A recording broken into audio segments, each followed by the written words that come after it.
Hi everyone, this is Işıl, and today we will learn how to measure IV curves of solar cells using a source measure unit and solar simulator, infinityPV way.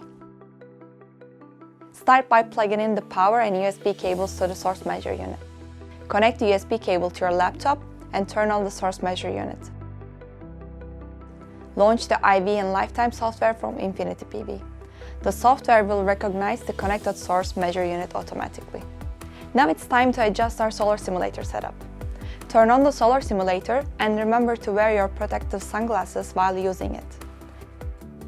Connect our solar cell or module to the source measure unit and place it under the solar simulator.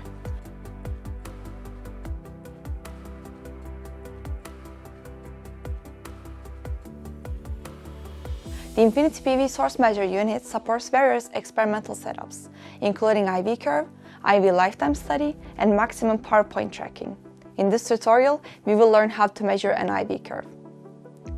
Set the experimental parameters for the IV characterization of the solar cell and start the IV measurement.